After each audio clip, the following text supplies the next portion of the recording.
আসসালামু আলাইকুম। Skills ফেয়ারের team এডুকেশনের পক্ষ থেকে আপনাদের সকলের সামনে উপস্থিত আছি আমি মোহাম্মদ সামসার সিয়াম। আজকে ক্লাউড অ্যাকাউন্টিং লাইভ সেশনে আপনাদের সবাইকে স্বাগতম জানাচ্ছি। আমরা স্কিলস ফেয়ার এর আমরা যদি স্কিলস ফেয়ার সম্পর্কে বলতে চাই, স্কিলস ফেয়ার হচ্ছে একটি স্কিল ডেভেলপমেন্ট ইনস্টিটিউট। আমরা বিভিন্ন স্কিলস ডেভেলপমেন্ট নিয়ে কাজ করে থাকি। আমাদের অনেকগুলো কোর্স রানিং রয়েছে, তার মধ্যে উল্লেখযোগ্য হচ্ছে cloud accounting, digital marketing, web development, Python and Django. আজকে আমরা ক্লাউড অ্যাকাউন্টিং লাইভ সেশনে বুঝতে পারবো যে ক্লাউড অ্যাকাউন্টিংটি কি, ক্লাউড অ্যাকাউন্টিং এর মাধ্যমে কিভাবে কাজ করা যায়, ক্লাউড অ্যাকাউন্টিং এর মাধ্যমে কিভাবে কেরিয়ার করা যায়, এই সম্পর্কে আমাদের দক্ষ মেন্টর আজকে এই লাইভ ওয়ার্কশপটা নিবে।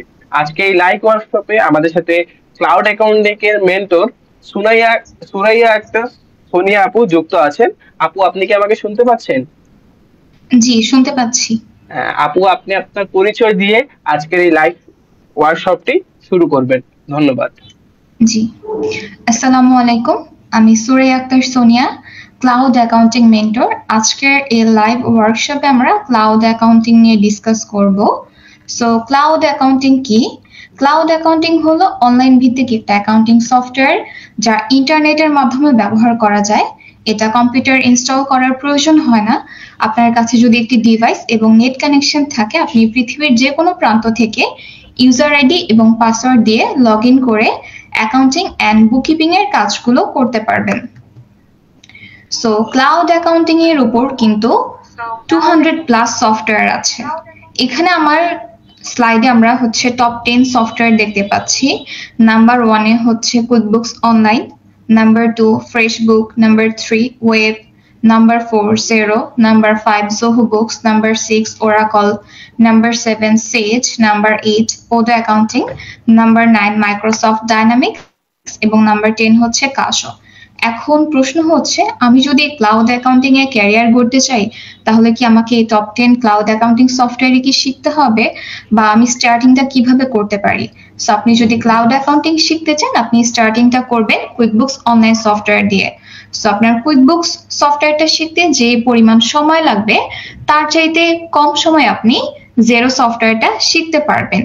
এছাড়া QuickBooks Online, Xero, FreshBook, Wave, Zoho Books, মোটামুটি 4-5টা ক্লাউড অ্যাকাউন্টিং সফটওয়্যারে যদি আপনি ধারণা রাখেন, তাহলে আপনাকে যে কোনো অ্যাকাউন্টিং সফটওয়্যারে কাজ করতে দিলে আপনি যদি মেনুগুলো চেক করে দেখেন, সেক্ষেত্রে আপনি খুব ইজিলি অ্যাকাউন্টিং অ্যান্ড বুককিপিং এর কাজগুলো করতে পারবেন।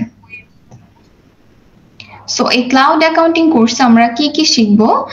একটা কোম্পানি সফটওয়্যারে সেট আপ করা থেকে শুরু করে ফাইন্যান্সিয়াল রিপোর্ট রান করা পর্যন্ত অ্যাকাউন্টিং এর যত অ্যাক্টিভিটি আছে, আমরা মোটামুটি সবকিছু সম্পর্কেই এই কোর্সের ধারণা পাবো। তো একজন ব্যক্তি যখন কোনো অর্গানাইজেশনে জব করে, সে হয়তো নির্দিষ্ট কোনো পজিশনে জব করে, সে হয়তো অ্যাকাউন্টস পেয়েবল এর কাজ করছে, অ্যাকাউন্টস রিসিভেবল বা ব্যাংক রিকনসিলিয়েশন। যার ফলে কি হয়, কোনো ব্যক্তি যেই পজিশনে কাজ করছে, সে হয়তো সেই বিষয়ে অভিজ্ঞ হয়ে থাকে, অন্যান্য বিষয়গুলো সম্পর্কে তার খুব একটা ধারণা থাকে না, এক্সপার্টিস থাকে না।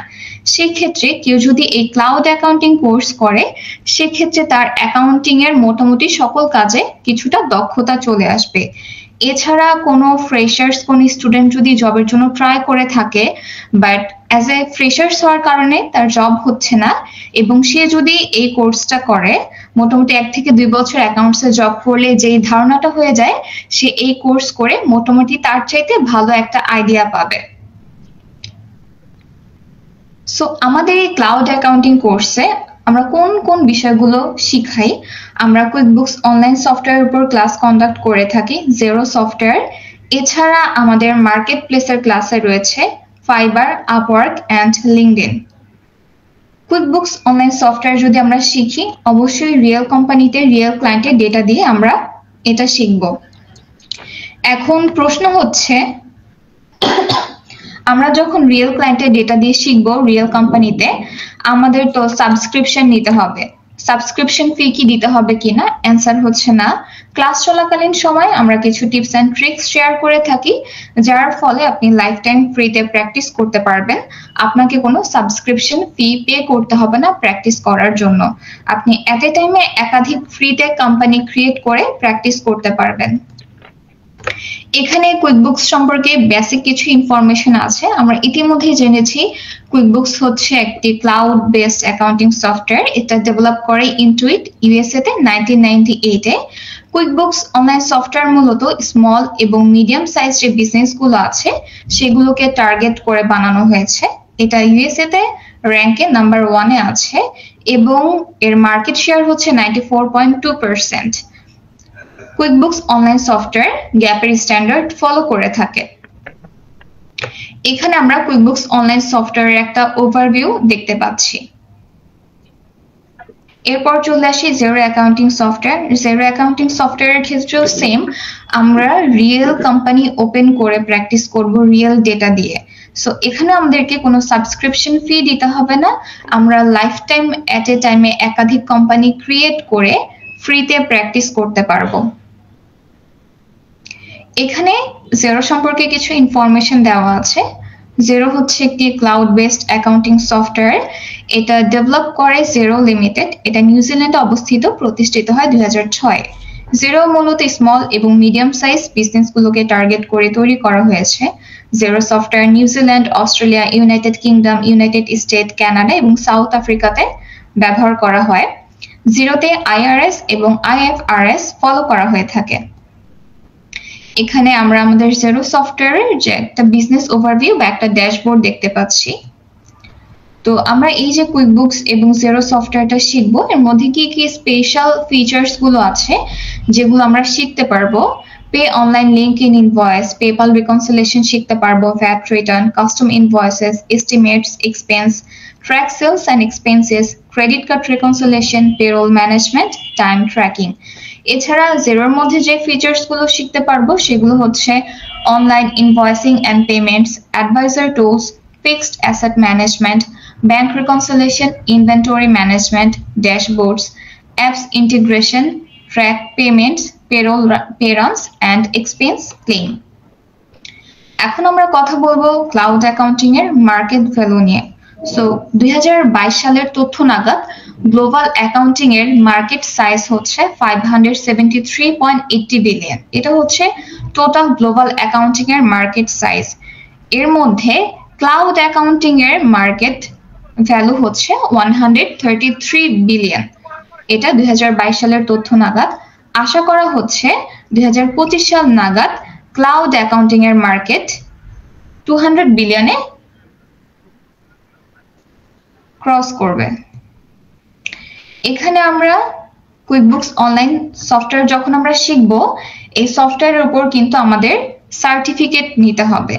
তো এখন প্রশ্ন হচ্ছে সার্টিফিকেট নেওয়ার প্রসেস কি, এর জন্য কি আবার এক্সট্রা করে ইনটুইট কোম্পানিকে কোনো পেমেন্ট করতে হবে কিনা? অ্যান্সার হচ্ছে না, কোনো পেমেন্ট করতে হবে না। এখানে আপনাকে দুইটা সার্টিফিকেট নিতে হবে, certified pro advisor online and certified pro advisor advanced online. So course চলাকালীন সময় আমরা মেন্টররা বিভিন্ন স্টুডেন্টদের টিপস এন্ড ট্রিক্স শেয়ার করে থাকি, যার ফলে তারা খুব সহজে এক্সাম দিয়ে এই সার্টিফিকেটটা নিতে পারে। এরপরে চলে আসি জিরো সফটওয়্যার। জিরো সফটওয়্যারের ক্ষেত্রেও সেম, আপনি যে সফটওয়্যারটা শিখলেন এটার উপর যদি আপনি সার্টিফিকেট নিতে পারেন, এটা কিন্তু আপনার ক্যারিয়ারে বেশ ভালো একটা ভ্যালু অ্যাড করবে। তো জিরো সফটওয়্যারও আপনার এক্সাম দেওয়ার জন্য কোনো পেমেন্ট করতে হবে না। এক্সাম দেওয়ার প্রসেস কি, কোশ্চেনটা কেমন হতে পারে, এই সম্পর্কে আমরা স্টুডেন্টদের ট্রেন করে থাকি এক্সাম দেওয়ার আগেই। সো ফ্রিল্যান্সিংটা আসলে কি? ফ্রিল্যান্সিং হচ্ছে একটা মুক্ত পেশা। এটা বিভিন্ন রকমের হতে পারে। আর তাছাড়া আমরা ফ্রিল্যান্সিং বলতে এটাই বুঝি যে আমাদেরকে রাত জেগে কাজ করতে হবে। আপনি যদি ফাইবার বা আপওয়ার্কের মতো মার্কেট প্লেসে কাজ করেন, অবশ্যই আপনাকে রাতে অ্যাক্টিভ থাকতে হবে। দেখা যায় বায়ার আপনাকে নক করবে, এট এ টাইম আপনি যদি রেসপন্স না করেন, হয়তো অন্য কোনো ব্যক্তিকে নক করবে, সে যদি রেসপন্স করে কাজটা পেয়ে যাবে। তো অনেক সময় এরকম হয়, আমরা যদি মার্কেট প্লেসে কাজ করে থাকি, কাজ পাওয়ার জন্য আমাদের অনেক সময় রাতে অ্যাক্টিভ থাকতে হয়, কিন্তু কাজটা পাওয়ার পর এমন না যে আমাকে রাতেই কাজটা করতে হবে। আমরা দিনে যে কোনো সময়ে আমাদের ফ্লেক্সিবল টাইমে কাজটা করে ক্লায়েন্টকে সাবমিট করে দেব। এছাড়া কিছু রিমোট জব থাকে, এই রিমোট জবগুলো হতে পারে রাতে অথবা দিনেও হতে পারে। আবার এমনও হয় আপনি ক্লায়েন্টের সাথে কাজ করছেন, কাজগুলো নিয়ে আপনি দিনে তার কাজগুলো করে সাবমিট করে দিচ্ছেন। সো এটা বিভিন্ন রকমের হতে পারে। রাতে এবং দিনেও। ফ্রিল্যান্সিং এর ক্ষেত্রে কি হয়, আমাদের একজন আউটসোর্সার থাকে যিনি মূলত আমাদেরকে প্রজেক্ট দিয়ে থাকে, আমরা প্রজেক্টটা নিব এবং অ্যাজ এ ফ্রিল্যান্সার আমরা প্রজেক্টটা করে তাকে সাবমিট করে দিব, দেন ক্লায়েন্ট আমাদেরকে পেমেন্ট করে দিবে। এখন প্রশ্ন হচ্ছে আমরা যখন স্কিল ডেভেলপমেন্ট করব, স্কিল ডেভেলপমেন্ট করার পর আমরা কোন কোন মার্কেট প্লেসে ট্রাই করব। সো ফাইবার, আপওয়ার্ক এটা আমাদের সবার কাছেই খুব পরিচিত, আমরা ফাইবারে ট্রাই করতে পারবো, Upwork, then freelancer.com, people per hour, LinkedIn, Indeed, Glassdoor, Monster, BD jobs, flex job, এই প্ল্যাটফর্মগুলোতে আমরা রিমোট জব এবং ফ্রিল্যান্সিং এর জন্য ট্রাই করতে পারবো। তো এই মার্কেট প্লেস গুলো কেমন, আমরা একটু মার্কেট প্লেসে গিয়ে দেখি। আমরা এখন ফাইবার, আপওয়ার্ক এবং লিঙ্কডইনে যাব। সো ফার্স্টেই হচ্ছে আমি ফাইবারে চলে আসি।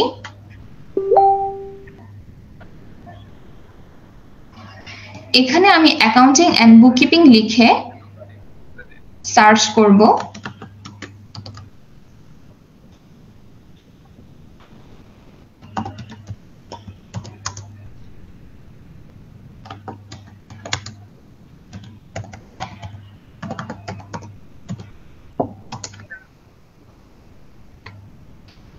এখানে আমি অ্যাকাউন্টিং এন্ড বুককিপিং লিখে সার্চ করার পর এখানে আমি কিছু গিগ দেখতে পাচ্ছি যারা অ্যাকাউন্টিং এন্ড বুককিপিং রিলেটেড কাজ করে থাকে, তাদের গিগগুলো এখানে শো করছে।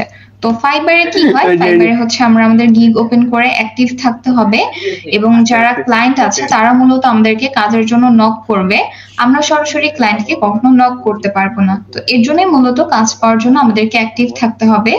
এখানে আমরা গিগ দেখতে পাচ্ছি, এটা হচ্ছে ফাইবারের প্রথম পেজ। এখানে কিন্তু আমাদের বাংলাদেশের অনেকেই আছে যারা কাজ করছে। তো এইভাবে যদি যাই, এখানে অসংখ্য পেজ আছে। এখানে আমরা ফাইবারের গিগ দেখতে পাচ্ছি যারা accounting and bookkeeping related service গুলো দিয়ে থাকে।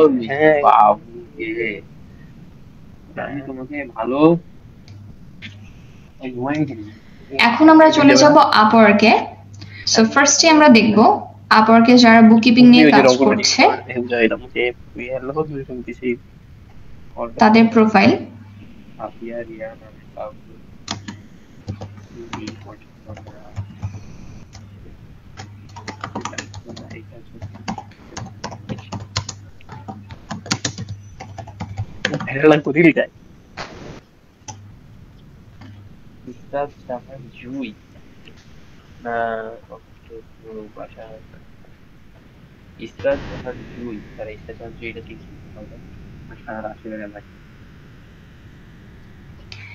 এখানে আমরা কিছু প্রোফাইল দেখতে পাচ্ছি যারা অ্যাকাউন্টিং এন্ড বুককিপিং রিলেটেড কাজ করে থাকে। সো আপনি যখন আপনি স্কিল ডেভেলপমেন্ট করবেন, আপনিও কিন্তু আপওয়ার্কে অ্যাকাউন্ট ওপেন করে জবের জন্য ট্রাই করতে পারবেন। এখানে দেখতে পাচ্ছি নিজিরো সফটওয়্যারে কাজ করে থাকে, দেন কুইকবুকসে।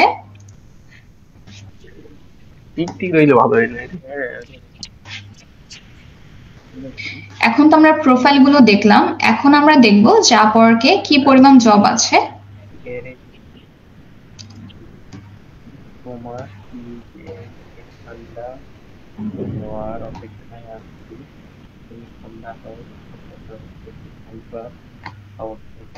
এখানে আমরা দেখতে পাচ্ছি কুইকবুকস অনলাইনের উপর একটা জব পোস্ট করা হয়েছে 5 মিনিট আগে।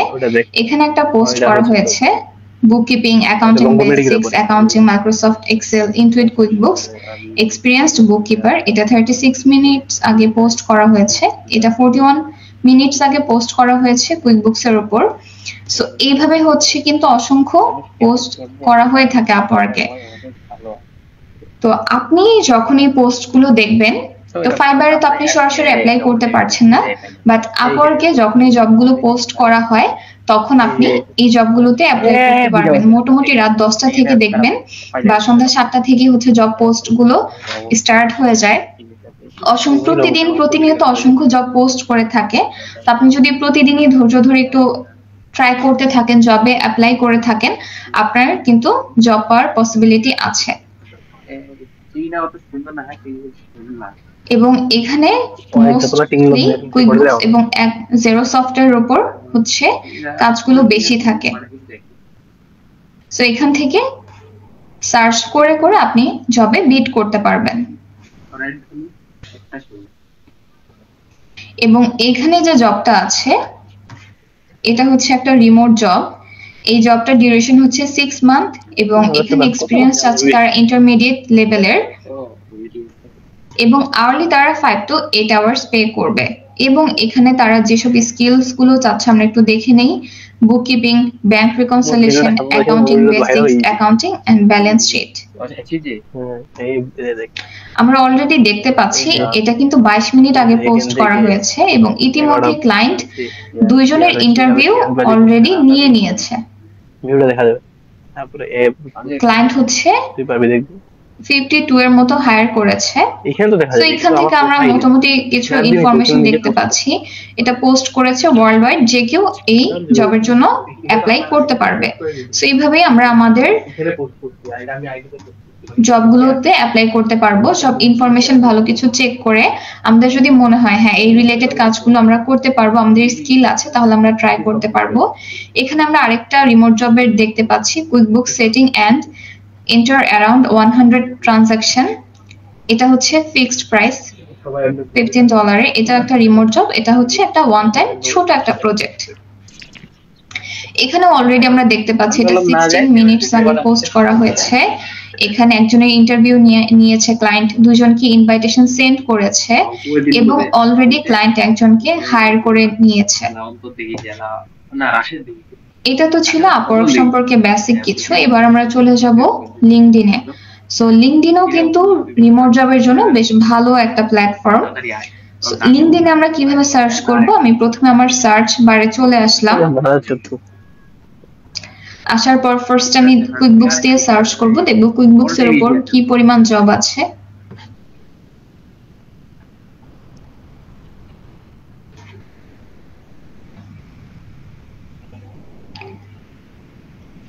আমি রিমোট দিয়ে সার্চ করি।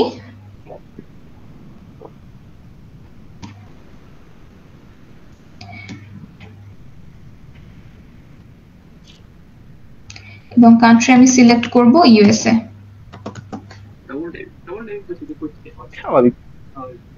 সো আমি এখানে ফিল্টার করে নিলাম আমি কোন বিষয়ে জব চাচ্ছি। আমি কুইকবুকস এর উপর রিমোট জব দেখতে চাচ্ছি। কান্ট্রি হচ্ছে ইউনাইটেড স্টেট, সিলেক্ট করেছি। তো এখানে আমরা দেখতে পাচ্ছি পার্ট টাইম বুককিপার। এখানে অলরেডি 1 উইক আগে এটা পোস্ট করা হয়েছে। এটা একটা রিমোট জব। আওয়ারলি তারা 35 to 40 আওয়ার পে করে থাকে। এটা হচ্ছে remote job and part time. এভাবে যদি যাই, এখানে একটা জব দেখতে পাচ্ছি। এটা হচ্ছে 4 আওয়ার্স অ্যাগো এটা পোস্ট করা হয়েছে, 4 ঘন্টা আগে। এটা একটা part time accountant remote job. তো এখানে আমরা দেখব যে এখানে আমাদের কি রেসপন্সিবিলিটি বা জব ডেসক্রিপশন গুলো কি কি। তো আমাদের যে জব ডেসক্রিপশন থাকবে এই বিষয়ে যদি আমরা আমাদের ধারণা থেকে থাকে, সেক্ষেত্রে কিন্তু আমরা এই জবগুলোতে অ্যাপ্লাই করতে পারবো। তো এইভাবে কিন্তু প্রতিদিন প্রতিনিয়ত জব পোস্ট হয়ে থাকে। আপনি কোন বিষয়ে জব চাচ্ছেন, আপনার টার্গেটেড কান্ট্রি কোনটা, আপনি কিন্তু এখান থেকে ফিল্টার করে নিতে পারবেন। দেন আপনি কোন ধরনের স্যালারি চাচ্ছেন বা আপনার কোন ধরনের কোম্পানিতে কাজ করতে আপনি ইন্টারেস্টেড আছেন, সবকিছু কিন্তু এখান থেকে আপনি ফিল্টার করে করে ট্রাই করতে পারবেন। এটাই ছিল আমাদের লিঙ্কডইন সম্পর্কে বেসিক একটা ধারণা। তো আমরা তো ক্লাউড অ্যাকাউন্টিং এবং মার্কেটপ্লেস সম্পর্কে খুব বেসিক কিছু ধারণা পেলাম। এরপরে আমরা চলে যাব সফটওয়্যারে। আমরা কিছু বেসিক অ্যাকাউন্টিং এন্ড বুককিপিং এর কাজ বা অ্যাক্টিভিটি গুলো সফটওয়্যারে কিভাবে হয়ে থাকে সেটা দেখব। তো আমি ফার্স্টে চলে এসেছি জেরো সফটওয়্যারে। আমি এই মুহূর্তে জেরো সফটওয়্যার ড্যাশবোর্ডে আছি। সো ড্যাশবোর্ড সম্পর্কে আমরা প্রথমে একটু পরিচিত হই। ড্যাশবোর্ডে এখানে কি কি আছে? ফার্স্টে আমরা ড্যাশবোর্ড দেখতে পাচ্ছি। ড্যাশবোর্ডে আমাদের যে ব্যাংক অ্যাকাউন্ট গুলো আছে, আমরা সেই ব্যাংক অ্যাকাউন্ট গুলো দেখতে পাচ্ছি এবং অ্যাকাউন্টে এই মুহূর্তে কি পরিমাণ ব্যালেন্স আছে সেগুলো শো করছে। টোটাল ক্যাশ ইন এবং আউট দেখতে পাচ্ছি। অ্যাকাউন্টস ওয়াচ লিস্ট, এখানে কোনো ইনফরমেশন নেই। আমরা যদি আমাদের কোনো চার্ট অফ অ্যাকাউন্ট ওয়াচ লিস্টে রাখতে চাই, সেটা কিন্তু আমরা এখানে রাখতে পারবো।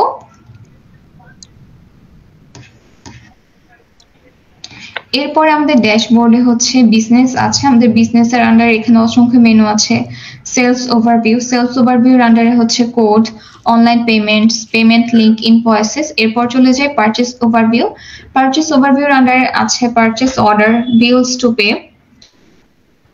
এখানে আমরা বিজনেস স্ন্যাপশট দেখতে পারবো, এন্ড এখানে আমরা শর্ট টার্ম ক্যাশ ফ্লো দেখতে পারবো। এছাড়া নিচে আমাদের আলাদা আরো দুইটা মেনু আছে, একটা হচ্ছে এক্সপেন্স ক্লেইমস, একটা হচ্ছে প্রোডাক্ট এন্ড সার্ভিস। সো আমি প্রোডাক্ট এন্ড সার্ভিসে চলে যাই। আমরা এখন একটু দেখবো যে জেরো সফটওয়্যারে কিভাবে প্রোডাক্ট এন্ড সার্ভিস অ্যাড করা হয়ে থাকে।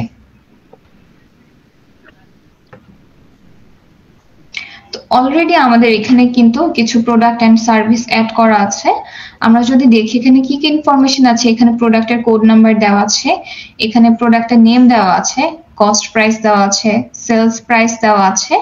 এখানে আমরা প্রোডাক্টের এই মুহূর্তে ইনভেন্টরিতে কি পরিমাণ আছে আমরা কোয়ান্টিটি দেখতে পাচ্ছি, এবং নিচে এখানে কোয়ান্টিটি নেই কারণ এগুলো হচ্ছে সার্ভিসের তো কখনো কোয়ান্টিটি থাকে না। তো জেরো সফটওয়্যারে এখন আমরা দেখব যে কিভাবে একটা প্রোডাক্ট ম্যানুয়ালি অ্যাড করতে হয়। আমরা ফার্স্টে নিউ আইটেমে ক্লিক করব। নিউ আইটেমে ক্লিক করার পর আমরা এখানে প্রোডাক্টের কোড অ্যাড করব। সো কোড অ্যাড করার জন্য আমরা দেখে নিব যে ক্লায়েন্ট কোন ধরনের কোড ইউজ করেছে এবং কোন কোড নাম্বারটা অ্যাভেলেবেল আছে। সো ফার্স্ট আমি দেখে নিলাম লাস্ট কত নাম্বার পর্যন্ত ইউজ করা হয়েছে, আমি এর পরবর্তী নাম্বারটা ইউজ করব।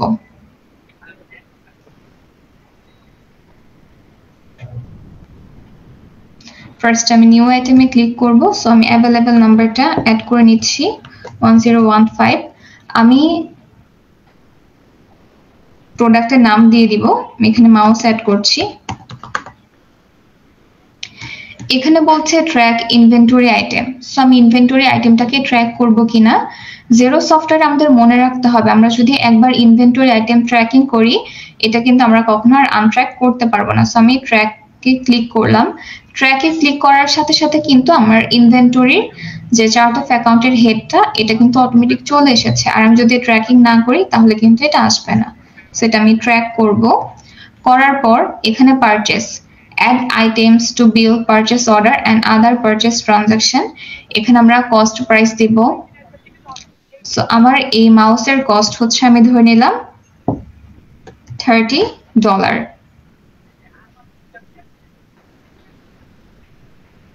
সো আমাকে এখান থেকে cost of goods sold account select করতে হবে, ট্যাক্স রেট সিলেক্ট করতে হবে। আমি ধরে নিলাম এটা হচ্ছে 10% ভ্যাট অন এক্সপেন্স। ডেসক্রিপশনে আমি মাউসটা অ্যাড করে দিয়েছি। এরপর চলে আসবো সেলস প্রাইসে। এই যে এটা যখন আমি পারচেজ করেছি মাউসটা সাপ্লায়ারের কাছ থেকে আমি $30 এটা পারচেজ করেছি। তো যখন আমি কাস্টমারের কাছে এটা সেল করব আমি কততে সেল করব, আমি ধরে নিচ্ছি এটা আমি কাস্টমারের কাছে সেল করব $50। আমার সেলস অ্যাকাউন্ট সিলেক্ট করতে হবে, সেলস ট্যাক্স রেট সিলেক্ট করব। এখানে যেহেতু আমি প্রোডাক্ট সেল করব আমার ইনকাম হচ্ছে, তাহলে এই হেডটা হবে 10% ভ্যাট অন ইনকাম। সো আমার মোটামুটি সব ইনফরমেশন দেওয়া ডান। এখন জাস্ট আমি এটা সেভ করে দিব। সো আমরা দেখে নিলাম জেরো সফটওয়্যারে কিভাবে আমরা একটা প্রোডাক্ট অ্যাড করতে পারি। এই যে আমাদের প্রোডাক্ট কিন্তু সফটওয়্যারে অ্যাড হয়ে গিয়েছে। এখন আমরা দেখে নিই অ্যাকাউন্টিং এর আন্ডারে কি কি মেনু আছে। অ্যাকাউন্টিং এর আন্ডারে এখানে আমরা ব্যাংক অ্যাকাউন্টস দেখতে পাচ্ছি। আমরা যদি ক্লিক করি বা কোনো ক্লায়েন্টের কাজ করে থাকি ক্লায়েন্টের সফটওয়্যারে যেই ব্যাংক অ্যাকাউন্ট গুলো আছে আমরা কিন্তু এই প্যানেলে আসলে অ্যাকাউন্ট গুলো দেন অ্যাকাউন্টের যে ব্যালেন্স গুলো আছে সেগুলো দেখতে পাবো। এরপরে আমরা যদি রিপোর্টসে চলে যাই,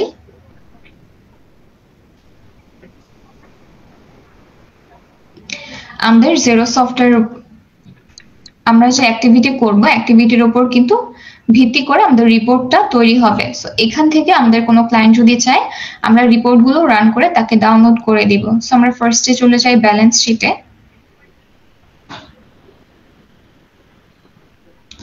আমরা যদি ব্যালেন্স শিটে চলে আসি এই যে আমাদের এখানে একটা ব্যালেন্স শিট রিপোর্ট দেখতে পাচ্ছি। আমরা চাইলে আমাদের মতো করে কাস্টমাইজ করে আমরা ডেট দিয়ে রান করে আপডেট করে ক্লায়েন্টকে রিপোর্টটা ডাউনলোড করে দিতে পারবো।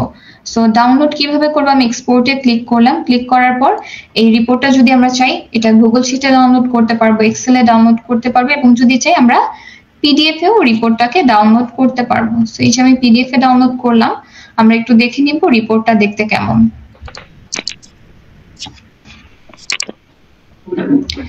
এই হচ্ছে আমাদের ব্যালেন্স শিট রিপোর্ট। আমি একটু ব্যাকে চলে যাই। এরপর আমরা চলে যাব অ্যাডভান্সড মেনুতে। সো অ্যাডভান্সড মেনুতে আমাদের এখানে আমরা দেখতে পাচ্ছি ফাইন্ড অ্যান্ড রিকোড নামে একটা মেনু আছে। এই মেনুটা আমরা যদি ব্যাংক রিকনসিলিয়েশন করি, রিকনসিলিয়েশন করার পর যদি আমাদের কোনো ভুল হয়ে থাকে তাহলে খুব ইজিলি আমরা ফাইন্ড অ্যান্ড রিকোড দিয়ে আমাদের ব্যাংক রিকনসিলিয়েশনের ভুলগুলো ঠিক করতে পারবো বা আমাদের এররগুলোকে ফিক্স করতে পারবো। এখানে আমরা ফাইন্যান্সিয়াল সেটিংস দেখতে পাচ্ছি, দেন চার্ট অফ অ্যাকাউন্ট আছে, tax rate, fixed asset setting, tracking categories, reporting preferences, conversion balances, manual journal, fixed assets, exporting accounting data, assurance dashboard, history and notes. So এই মেনুগুলোই হচ্ছে আমাদের অ্যাডভান্সড অ্যাকাউন্টিং এর মধ্যে আছে। এরপরে চলে যাই অ্যাকাউন্টিং রিপোর্টের মধ্যে যে রিপোর্টগুলো আমরা স্টার মার্ক করে রেখেছি সেগুলো কিন্তু এখানে শো করছে, এবং অ্যাডভান্সড অপশনের মধ্যে আমরা যে মেনুগুলো স্টার মার্ক করেছি সেগুলো কিন্তু এখানে শো করছে। যেমন আমরা অ্যাকাউন্টিং এন্ড বুককিপিং এর কাজ করতে গেলে কিন্তু আমাদের প্রতিনিয়তই চার্ট অফ অ্যাকাউন্টের প্রয়োজন পড়ে। অ্যাজ এ অ্যাকাউন্টেন্ট বা বুককিপার হিসেবে আপনি যখন কোনো অর্গানাইজেশনের জন্য কাজ করবেন সেক্ষেত্রে আপনি কিন্তু কখনো নির্দিষ্ট কিছু চার্ট অফ অ্যাকাউন্ট নিয়ে কাজ করতে পারবেন না। অ্যাজ এ অ্যাকাউন্টেন্ট বা বুককিপার আপনার ট্রানজাকশনের উপর ভিত্তি করে আপনাকে প্রতিনিয়ত নতুন করে চার্ট অফ অ্যাকাউন্ট কিন্তু তৈরি করতে হবে। সো এর জন্য আপনি আপনার প্রয়োজনীয় মেনুগুলো কিন্তু স্টার মার্ক করে রাখতে পারেন। যেমন আমি ট্যাক্স রেটটা স্টার মার্ক করে রাখলাম, এখন কিন্তু এই যে আমার এই প্যানেলে এটা চলে এসেছে। এরপর পেরোল মেনুতে হচ্ছে আমরা পেরোল রিলেটেড যে কাজ করবে, এমপ্লয় রিলেটেড, সে মেনুগুলো এবং সেটিংস গুলো এখানে আছে। আমরা যদি কোনো প্রজেক্ট নিয়ে কাজ করি সেক্ষেত্রে আমরা প্রজেক্ট মেনু ব্যবহার করতে পারবো, এন্ড কন্ট্যাক্টে এসে আমরা আমাদের কাস্টমার্স এবং সাপ্লায়ার্সকে অ্যাড করতে পারবো। এছাড়া আমরা যদি প্লাস মেনুতে ক্লিক করি এখানে আমরা সরাসরি কিছু মেনু পেয়ে যাচ্ছি। এখান থেকে ডিরেক্ট আমরা ইনভয়েস করতে পারবো, পেমেন্ট লিংক করতে পারবো, বিল করতে পারবো, কন্ট্যাক্ট অ্যাড করতে পারবো, কোটেশন করতে পারবো, পারচেজ অর্ডার ক্রিয়েট করতে পারবো, ম্যানুয়ালি জার্নাল এন্ট্রি করতে পারবো, স্পেন্ড মানি করতে পারবো, রিসিভ মানি এবং ট্রান্সফার মানি। আমরা যদি এক অ্যাকাউন্ট থেকে অন্য অ্যাকাউন্টে ট্রান্সফার করে থাকি সেক্ষেত্রে আমরা এই ট্রান্সফার মানি মেনুটা ব্যবহার করে কিন্তু কাজ করতে পারবো। সো এখন আমি চলে যাব বিজনেসের আন্ডারে পারচেজ ওভারভিউ। সো পারচেজ ওভারভিউতে আমরা মূলত পাওনাদের রিলেটেড যে কাজগুলো আছে সেগুলো করব। ফার্স্টে আমি একটা বিল ক্রিয়েট করব। বিল ক্রিয়েট করার জন্য আমি প্রথমে নিউতে ক্লিক করব। আমার সামনে একটা বিলের ফর্ম চলে এসেছে। এখানে আমার কি কি ইনফরমেশন গুলো চাচ্ছে ফার্স্ট আমরা এটা জেনে নিব। এখানে আমাকে সাপ্লায়ারের নাম দিতে হবে, আমি কোন ডেটে বিলটা করছি আমি বিলের ডেট দিব, ডিউ ডেট দিব, এবং এখানে রেফারেন্স নাম্বারে আমরা যে ইনভয়েসটা দেখে আমাদের বিলে এন্ট্রি করছি সেই ইনভয়েসের নাম্বারটা এখানে অ্যাড করে দিব। এখানে আমরা আমাদের হোম কারেন্সি দেখতে পাচ্ছি। দেন এখানে আমাদের আইটেমের যে নাম্বারটা আছে কোড নাম্বার সেটা এন্ট্রি করতে হবে। ডেসক্রিপশন এন্ট্রি করব, আমাদের quantity, unit price, chart of account চলে আসবে, দেন ট্যাক্স রেট এন্ট্রি করতে হবে এবং পরবর্তীতে আমাদের এখানে টোটাল চলে আসবে। ফার্স্টে আমি একজন সাপ্লায়ারের নেম সিলেক্ট করব। আমি ড্যানিয়েল হ্যানসন সিলেক্ট করলাম। আমি ডেট সিলেক্ট করব, আমি এপ্রিলের 1 সিলেক্ট করলাম এবং ডিউ ডেট সিলেক্ট করে দিলাম। রেফারেন্স নাম্বারে আমি একটা দামি ইনভয়েস নাম্বার দিয়ে দিচ্ছি।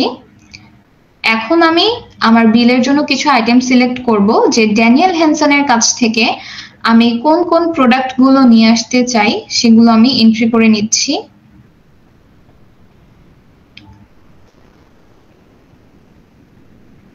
আমি এখানে কোয়ান্টিটি অ্যাড করব, এটা আমি 10 পিস অ্যাড করলাম, then second one 18 pieces, and WH ব্যাটার আমি 25 পিস অ্যাড করলাম। এখানে আমাদের ইউনিট প্রাইস গুলো অটোমেটিক চলে এসেছে, আমাদের কিন্তু এন্ট্রি করতে হয়নি। কেন চলে এসেছে? আমরা যখন ইনভেন্টরিতে কোনো প্রোডাক্ট অ্যাড করি, অ্যাড করার পর কিন্তু আমাদের প্রোডাক্টের প্রাইস অ্যাড করতে হয়। সো যেহেতু আমরা সফটওয়্যারে অ্যাড করেছি অটোমেটিক ইউনিট প্রাইস চলে এসেছে। এরপর আমরা এখানে অ্যাকাউন্ট দেখতে পাচ্ছি, চার্ট অফ অ্যাকাউন্ট ইনভেন্টরি, এটা কিন্তু লক করা আছে। হ্যাঁ, এটা চাইলেও আমরা চেঞ্জ করতে পারবো না। এখন আমি ট্যাক্স রেট সিলেক্ট করব। এখানে কিন্তু দুইটা আছে, একটা হচ্ছে VAT on expense, VAT on income. প্রশ্ন হচ্ছে কোনটা সিলেক্ট করব? অবশ্যই ভ্যাট অন এক্সপেন্স সিলেক্ট করব। যখন আমরা বিল করে যখন আমরা কোনো সাপ্লায়ারের কাছ থেকে প্রোডাক্ট পারচেজ করে নিয়ে আসি তখন কিন্তু কোম্পানির এক্সপেন্স হয়ে থাকে, আর যখন আমরা কোনো কাস্টমারের কাছে প্রোডাক্ট সেল করে থাকি তখন কিন্তু আমাদের ইনকাম হয়ে থাকে। তো যেহেতু এই মুহূর্তে আমরা সাপ্লায়ারের কাছ থেকে প্রোডাক্ট পারচেজ করে নিয়ে আসব, তাই এটা হচ্ছে আমাদের এক্সপেন্স হচ্ছে। তো আমরা সিলেক্ট করব এক্সপেন্স। আমি ধরে নিচ্ছি আমার এই প্রোডাক্টের উপর হচ্ছে 20% ভ্যাট। সেকেন্ড ওয়ান, এখানে আমি ধরে নিচ্ছি 10% VAT on expense, and third one এখানে আমি ধরে নিচ্ছি 5% ভ্যাট অন এক্সপেন্স।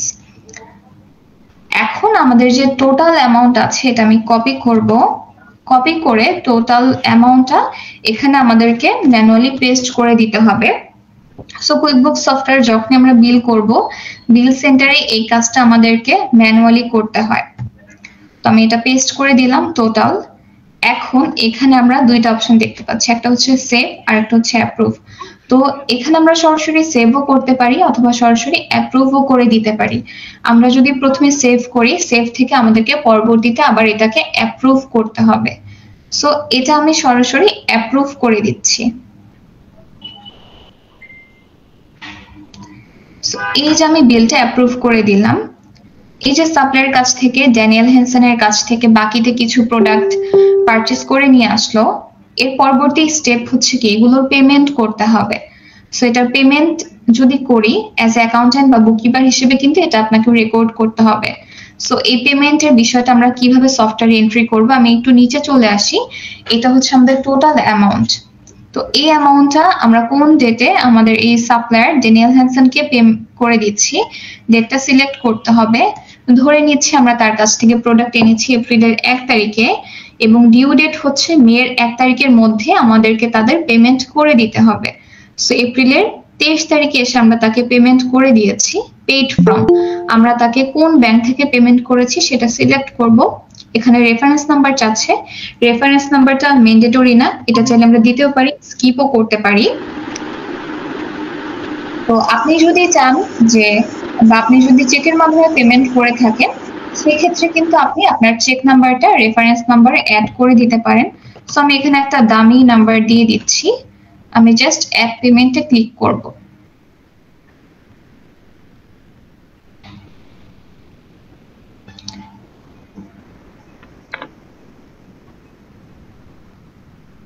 সো আমাদের পেমেন্ট করা ডান। আমি যদি পেইডে চলে যাই সেক্ষেত্রে কিন্তু এটা আমি দেখতে পাবো, এই যে ড্যানিয়েল হেনসন।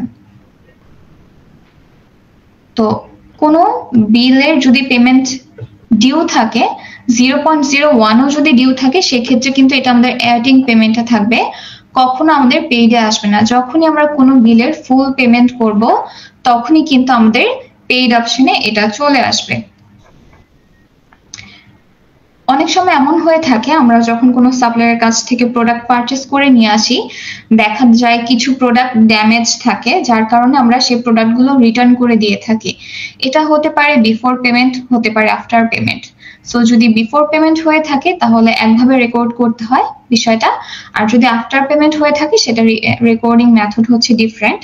সো এখন আমরা দেখব যদি আমরা বিল করে কোনো প্রোডাক্ট পারচেজ করে নিয়ে আসি এন্ড সেই প্রোডাক্টের মধ্যে যদি ড্যামেজ থাকে সেটা যদি আমরা রিটার্ন করে দিই সাপ্লায়ারকে, সেটা সফটওয়্যারে কিভাবে রেকর্ড করতে হয়।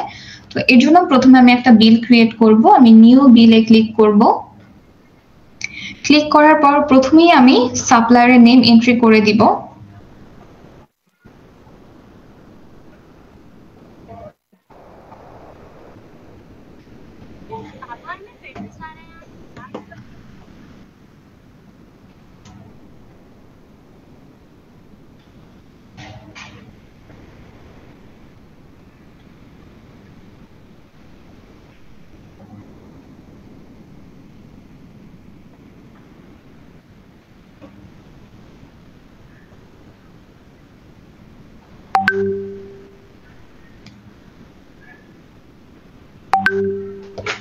সো ফার্স্টে আমি এখানে একজন সাপ্লায়ার সিলেক্ট করলাম, করার পর আমাকে ডেট সিলেক্ট করতে হবে। আমি হচ্ছে মার্চের 1 তারিখ সিলেক্ট করলাম। দেন রেফারেন্স নাম্বারে আমি একটা দামি ইনভয়েস নাম্বার দিয়ে দিচ্ছি।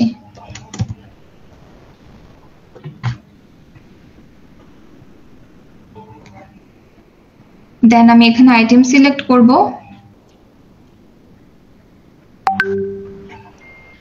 Lenovo ThinkPad সিলেক্ট করলাম, দেন হচ্ছে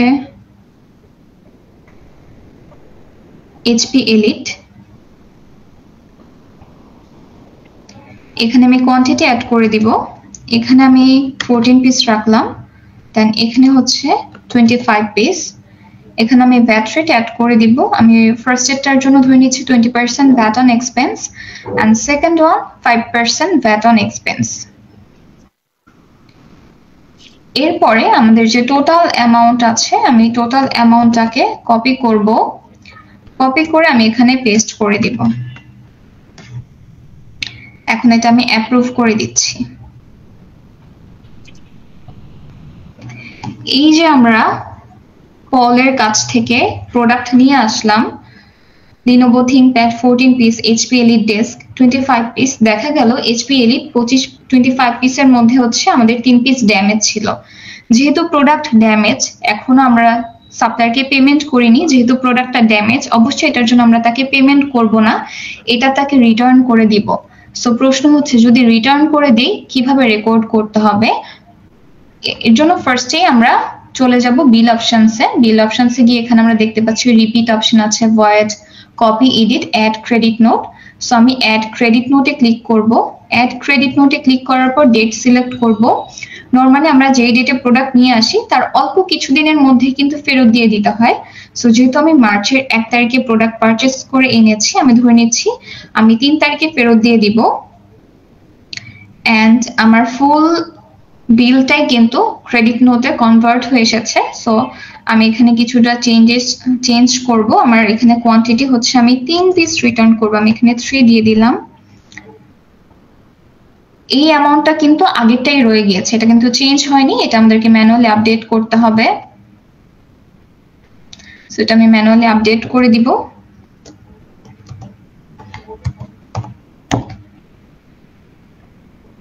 তাই এটা আমি অ্যাপ্রুভ করে দিচ্ছি। এই যে অ্যাপ্রুভ করার পর এই যে অ্যামাউন্টটা, এটা কিন্তু মাইনাস হয়ে গিয়েছে আমাদের টোটাল অ্যামাউন্টের থেকে। যেহেতু আমরা ফেরত দিয়ে দিয়েছি অবশ্যই এটার জন্য পেমেন্ট করব না, তাই বিল থেকে এটা মাইনাস হয়ে গিয়েছে। এরপর আমরা যে পরবর্তী আমাদের যে অ্যামাউন্ট আছে এটা আমরা পেমেন্ট করে দিব। কোন ডেটে পেমেন্ট করব? আমরা মার্চের 1 তারিখে বিল করে প্রোডাক্ট এনেছি, মার্চের 3 তারিখে রিটার্ন করে দিয়েছি এবং ধরে নিলাম মার্চের 5 তারিখে এসে আমরা সাপ্লায়ারকে পেমেন্ট করে দিচ্ছি। পেড ফ্রম, আমি ব্যাংক সিলেক্ট করলাম, দেন অ্যাড পেমেন্টে ক্লিক করব, পেমেন্ট ডান। সো আপনারা যদি কোনো ক্লায়েন্টের কাজ পেয়ে থাকেন জেরো সফটওয়্যারের উপর, দেখবেন মোস্টলি ক্লায়েন্ট হবে অস্ট্রেলিয়া অথবা ইউকে। অস্ট্রেলিয়া এবং ইউকেতে জেরো সফটওয়্যারটা অনেক ব্যবহার হয়ে থাকে। কুইকবুকস সফটওয়্যার হচ্ছে আপনার ইউএসএ তে অনেক বেশি ব্যবহার হয়ে থাকে। এই ছিল আমাদের আজকের ওয়ার্কশপের কিছু বেসিক ইনফরমেশন। সো আজকে এখানেই আমি শেষ করছি আমার পক্ষ থেকে। সো সবাই ভালো থাকবেন, আল্লাহ হাফেজ। ধন্যবাদ সোনিয়া আপুকে এত সুন্দর একটি ওয়ার্কশপ নেওয়ার জন্য।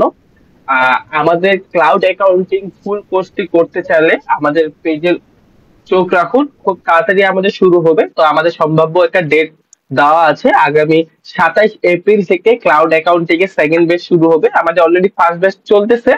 তো সোনিয়া আপুর এই ব্যাচে যারা যারা এনরোল করতে চান তারা অবশ্যই আমাদের সাথে যোগাযোগ করবেন। তো আজকে এত সুন্দর ওয়ার্কশপের জন্য সোনিয়া আপু আপনাকে অনেক অনেক ধন্যবাদ, এবং যারা আমাদের এই ওয়ার্কশপটি প্রথম থেকে শেষ পর্যন্ত দেখেছেন সবাইকে অনেক ধন্যবাদ জানিয়ে আজকের এই ওয়ার্কশপটি এখানে শেষ করছি। সবাইকে আসসালামু আলাইকুম।